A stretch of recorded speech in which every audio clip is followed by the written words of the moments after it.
ಆ ಮಶ್ರೂಮ್ ಕೃಷಿನೂ ಅದರಲ್ಲಿ ಆಗಬೇಕು. ಆಮೇಲೆ ಸಾಧ್ಯ ಇದ್ದರೆ ಮುತ್ತಿನ ಕೃಷಿ ಸಣ್ಣದಾಗಿ ಆಗಿರಲಿ, ಮುತ್ತಿನ ಕೃಷಿ.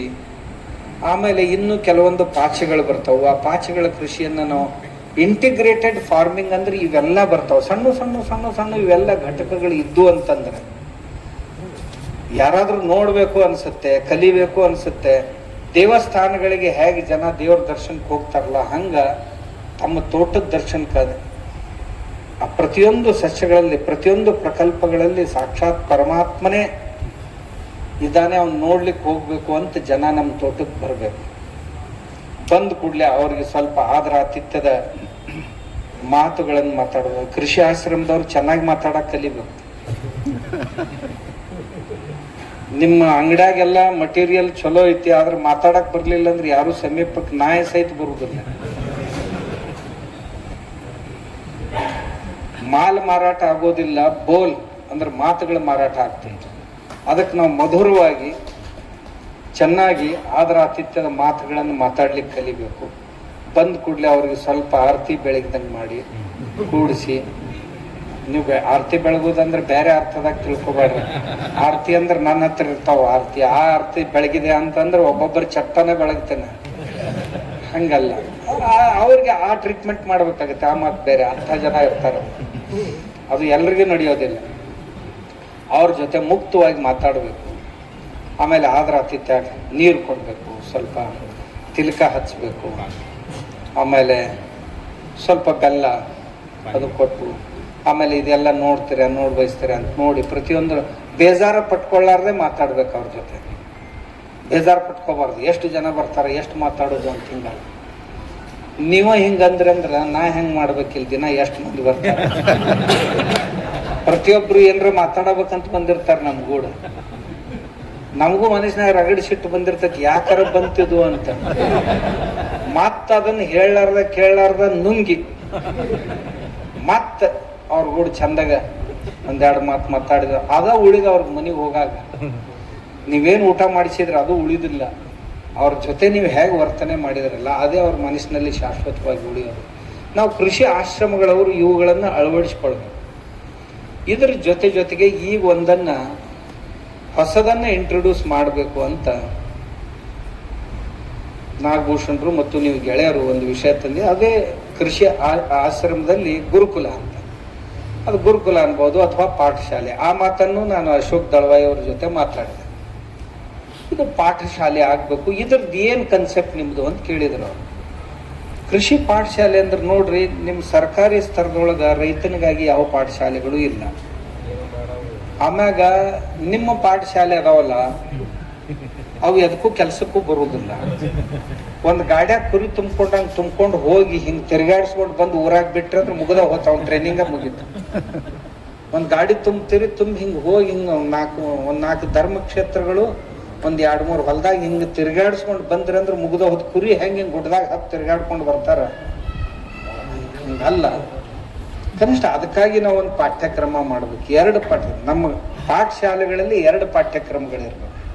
ಒಂದು, ಬಿಡುವಿನ ಅವಧಿಯಲ್ಲಿ ಈ ಸಣ್ಣ ಮಕ್ಕಳಂತ ಏನಿವೆ ಆ ಮಕ್ಕಳಿಗೆ ಸಂಸ್ಕಾರ ಕೇಂದ್ರದ ದೃಷ್ಟಿಯಿಂದ ಒಳ್ಳೆ ಸಂಸ್ಕಾರಗಳು ಮತ್ತು ಅದರಲ್ಲಿಯೂ ಸಹಿತ ಅಗ್ರಿಕಲ್ಚರ್ ಅಂತ ಏನು ಕರಿತೀವಿ, ಇದು ಬರೀ ಅಗ್ರಿ ಅಲ್ಲ, ಬಿಸ್ನೆಸ್ ಅಲ್ಲ, ಅದರಲ್ಲಿ ಒಂದು ಸಂಸ್ಕೃತಿ ಇದೆ. ಆ ಕೃಷಿ ಸಂಸ್ಕೃತಿಯ ಪೂರ್ಣ ಪರಿಚಯ ಹೇಗೆ ಮಾಡಿಸೋದು. ನಮ್ಮ ಪಾರಂಪರಿಕವಾಗಿ ಬಂದಂತಹ ಕೃಷಿಯನ್ನ ಕುರಿತು ಹೇಳ್ತಾ ಭೂಮಿ ಅಂದ್ರೇನು, ನೀರು ಅಂದ್ರೇನು, ಮಣ್ಣು ಅಂದ್ರೇನು, ದನಗಳು ಅಂದ್ರೇನು, ಧಾನ್ಯಗಳಂದ್ರೇನು, ಇವೆಲ್ಲವುಗಳನ್ನು ಹೇಳ್ತಾ ಅವುಗಳ ಜೊತೆಗೆ ಒಳ್ಳೆಯ ಕಥೆಗಳನ್ನು ಹೇಳೋದು. ದಿವಸಕ್ಕೆ 1-2 ಕಥೆಗಳನ್ನು ಮಕ್ಕಳಿಗೆ ಹೇಳಬೇಕು. ಆಮೇಲೆ ಮಕ್ಕಳಿಗೆ ಪ್ರತಿಯೊಂದು ಕೆಲಸನೂ ಕಲಿಸೋದು ಹೇಗೆ ಅಂದರೆ, ಮಜ್ಜಿಗೆ ಹೇಗೆ ಮಾಡ್ತಾರೆ, ಹಾಲು ಹೇಗೆ ಹಿಂಡ್ತಾರೆ, ನೇರವಾಗಿ ಹಸುವಿನ ಹಾಲು ಹಿಂಡ್ಲಿಕ್ಕೆ ಆಗದೆ ಇದ್ರೆ ಮೇಕೆ ಹಾಲು ಹಿಂಡ್ಲಿಕ್ಕೆ ಕಲಿಸ್ಬೇಕು ಮಕ್ಕಳಿಗೆ. ಹಾಲು ಹೇಗೆ ಹಿಂಡೋದು, ಕಾಯಿಸೋದು ಹೇಗೆ, ಆಮೇಲೆ ಹೆಪ್ಪು ಹಾಕಬೇಕಾಗಿತ್ತು ಅಂತಂದರೆ ಯಾವ ಟೆಂಪ್ರೇಚರ್ನಲ್ಲಿ ಹೆಪ್ಪು ಹಾಕಬೇಕು, ಉಗುರು ಬೆಚ್ಚಗೆ ಅಂತ ಕರಿತೀವಿ ನಾವು. ಆಮೇಲೆ ಎಷ್ಟು ಸಮಯದ ನಂತರ ಇದು ಮೊಸರಾಗುತ್ತೆ, ಮೊಸರನ್ನು ಕಡಿಯೋ ಬಗೆ ಏನಪ್ಪ ಹೋತನದು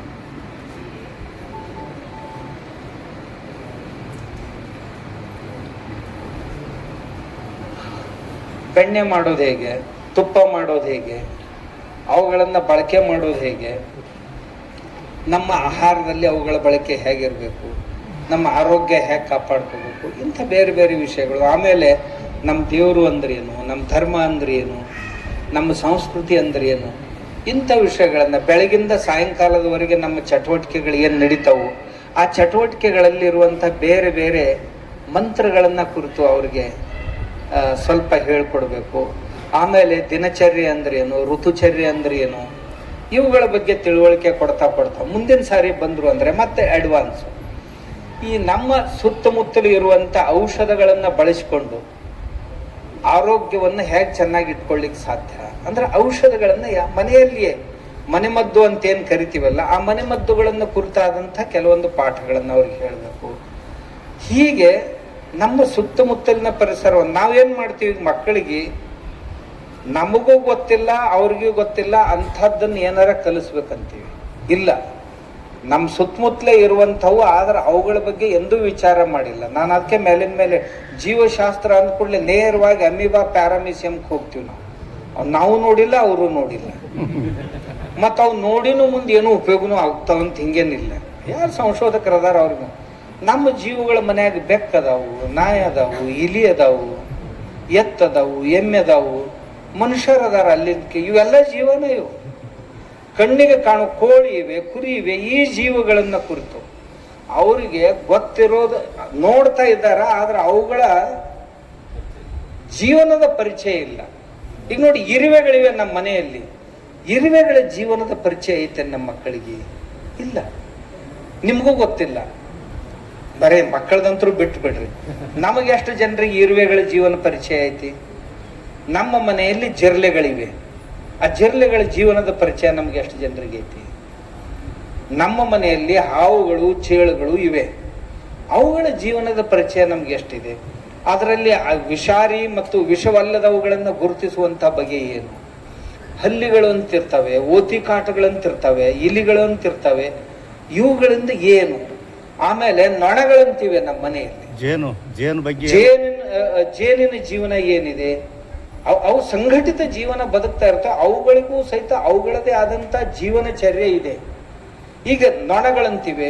ಈ ನೊಣಗಳ ಕುರಿತು ನಾವು ಏನು ಮಾಡ್ತೀವಿ? ಮೊದಲ ಹಳೆಯ ಕಾಲದಲ್ಲಿ ಮನೆಯಲ್ಲೇ ಒಂದು ದಾರ ಕಟ್ತಿದ್ರು. ದಾರ ಕಟ್ಟಿ ಆ ದಾರಕ್ಕೆ ಸ್ವಲ್ಪ ಬೆಲ್ಲದ ನೀರು ಹೀಗೆ ಹಚ್ಚಿಬಿಡ್ತಿದ್ರು. ನೊಣಗಳೆಲ್ಲ ಕೂತು ತಮ್ಮ ಮಲವನ್ನು ಅದರ ಮೇಲೆ ಬಿಡ್ತಿದ್ವು. ಆ ಮಲವನ್ನ ಸಂಗ್ರಹಿಸಿಡುವಂತ ಪದ್ಧತಿ ರೈತರ ಮನೆಯಲ್ಲಿತ್ತು. ತೊಟ್ಟಿಲ ಕೂಸುಗಳಿಗೆ ಬಹಳತ್ತು ಬೇರೆ ಕೆಲಸ ಮಾಡಬೇಕಾಗಿತ್ತು. ಮಧ್ಯದಲ್ಲಿ ಬೇಗ ಹೇಳಬಾರ್ದು ಮಕ್ಕಳಂತಿತ್ತು. ಅಂದ್ರೆ ಅದರಲ್ಲಿ ಬಹಳ ಸಣ್ಣ ಪ್ರಮಾಣದಲ್ಲಿ ಒಂದಿಷ್ಟೇ ಮಗುವಿಗೆ ಅದನ್ನ ಬೆಲ್ಲದಲ್ಲಿ ಸೇರಿಸೋ ಅಥವಾ ಜೇನುತುಪ್ಪದಲ್ಲಿ ಸೇರಿಸಿನೋ ಸ್ವಲ್ಪ ತುಟಿಗೆ ಹಚ್ಚಿಬಿಟ್ರು ಅಂತಂದ್ರೆ ಮಗು 4-6 ತಾಸು ಚೆನ್ನಾಗಿ ಮಲ್ಕೋತಿತ್ತು.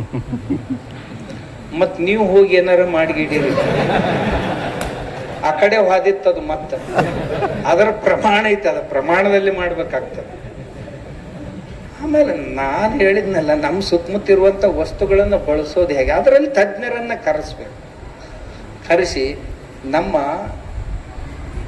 ಈ ಪಾಠಶಾಲೆಗಳನ್ನೇ ಮಾಡೋದಾಗಿದ್ರೆ ಈ ಕೃಷಿ ಚಟುವಟಿಕೆಗಳಿಗೆ ಪೂರಕವಾದಂಥ ಚಟುವಟಿಕೆಗಳಂತೇನಿವೆ ಅವೆಲ್ಲವುಗಳನ್ನು ನಾವು ಕಲಿಸ್ಬೇಕಾಗತ್ತೆ. ಅಂತರ್ ಬೆಳೆಗಳನ್ನು ಹೇಗೆ ಬೆಳಿಬೇಕು, ಒಂದು ಬೆಳೆ ಮತ್ತೊಂದು ಬೆಳೆಗೆ ಹೇಗೆ ಪೂರಕ, ಮತ್ತು ಪೂರಕವಲ್ಲದಂಥ ಬೆಳೆಗಳನ್ನು ಯಾಕೆ ಬೆಳಿಬಾರ್ದು, ಇಂಥವೆಲ್ಲನೂ ಕಲಿಸ್ತಾ ಹೋಗ್ಬೇಕು. ಆಮೇಲೆ ಈ ಪ್ರತಿಯೊಂದು ಬೆಳೆಯ ಪಂಚಾಂಗಗಳ ಬಳಕೆ.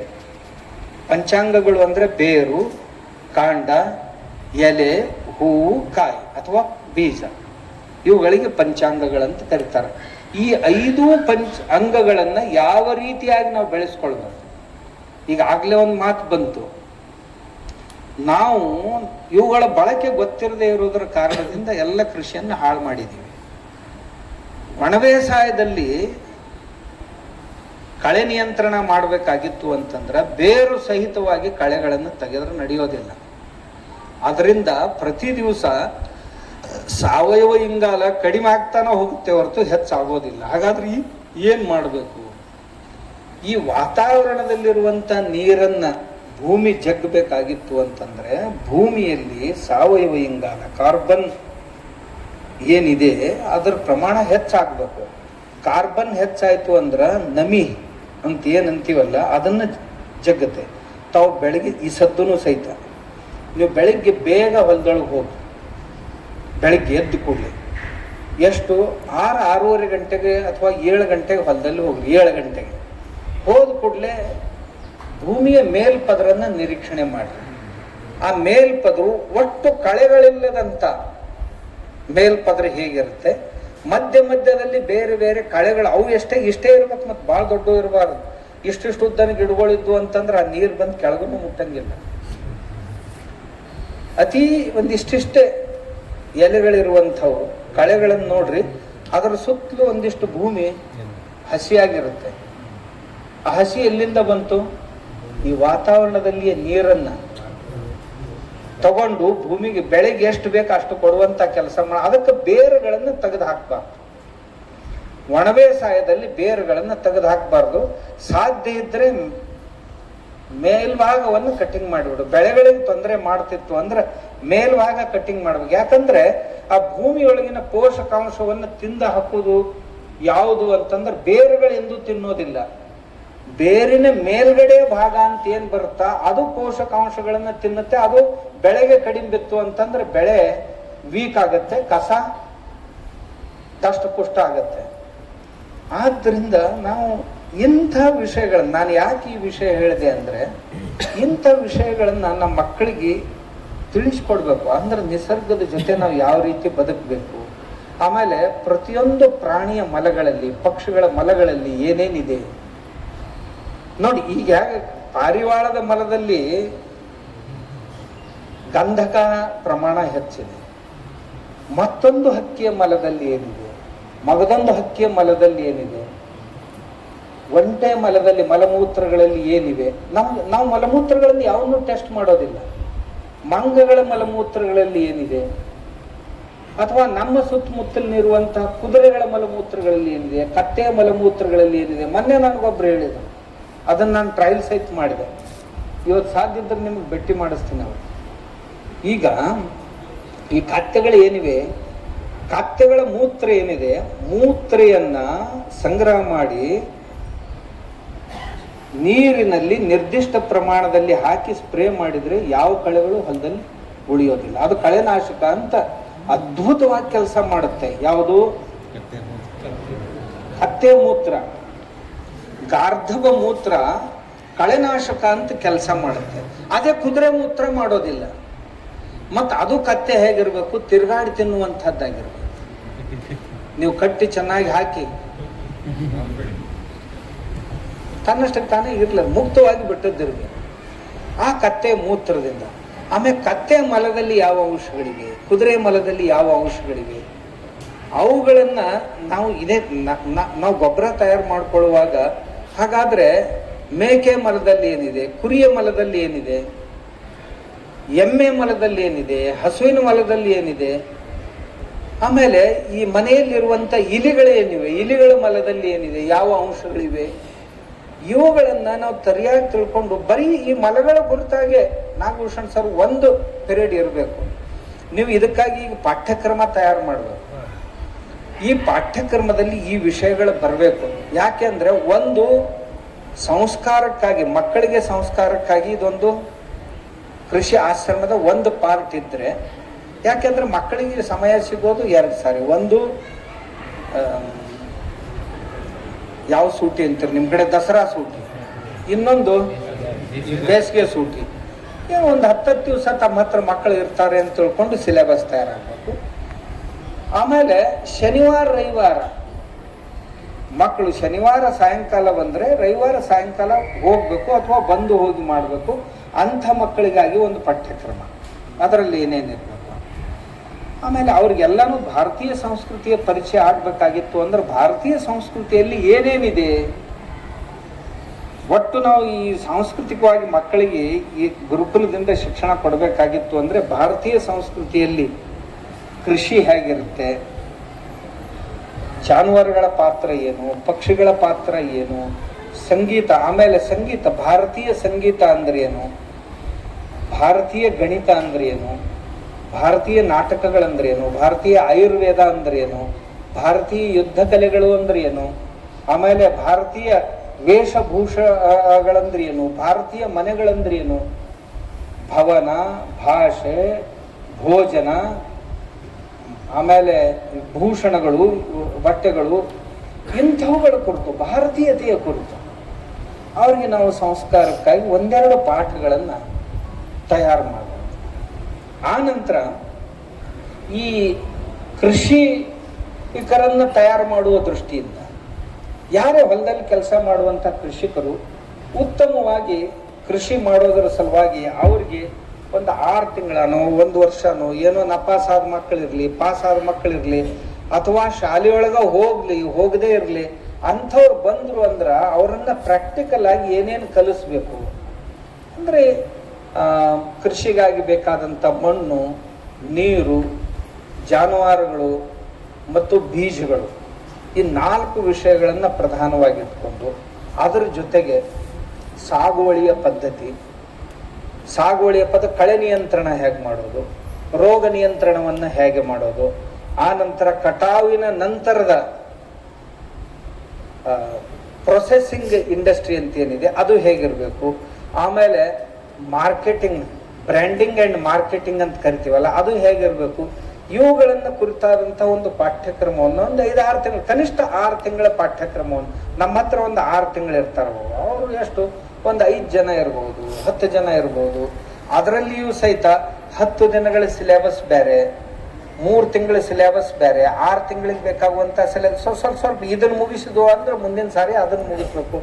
ಇಂಥ ಸಿಲೆಬಸ್ಗಳನ್ನು ನಾವು ಕೂತ್ಕೊಂಡು ಅದ್ರ ಸಲುವಾಗಿ ಕಂಟೆಂಟ್ ತಯಾರು ಮಾಡಿ, ನೀರಾವರಿಯಲ್ಲಿ ಯಾವ ಬೆಳೆ, ಒಣ ಬೇಸಾಯದಲ್ಲಿ ಯಾವ ಬೆಳೆಗಳು, ಆಮೇಲೆ ಅದರ ಜೊತೆಗೆ ಫುಡ್ ಪ್ರೊಸೆಸಿಂಗು, ಅದರಲ್ಲೇ ಫ್ರೂಟ್ಸ್ ಪ್ರೊಸೆಸಿಂಗ್ ಆಗಲಿ, ವೆಜಿಟೇಬಲ್ ಪ್ರೊಸೆಸಿಂಗ್ ಆಗಲಿ, ಅಥವಾ ಗ್ರೋಸರಿ ಪ್ರೊಸೆಸಿಂಗ್ಗಳನ್ನು ಏನೇನು ಮಾಡ್ಬೋದು ಅಂದರೆ ವ್ಯಾಲ್ಯೂ ಎಡಿಷನ್ನಲ್ಲಿ ಏನೇನು ಮಾಡ್ಬೋದು, ಆ ನಂತರ ಬೇಕರಿ ಪ್ರಾಡಕ್ಟ್ಸು, ಆ ನಂತರ ಮಿಲ್ಕ್ ಪ್ರಾಡಕ್ಟ್ಸು, ಮಿಲ್ಕ್ ಪ್ರೊಸೆಸಿಂಗ್ ಅಂತ ಏನಿದೆ, ಇವುಗಳನ್ನು ಮನೆಯಲ್ಲೇ ಯಾವ ರೀತಿ ಸಣ್ಣ ಘಟಕಗಳನ್ನು ಇಟ್ಕೊಂಡು ನಾವು ಮಾಡ್ಬೋದು.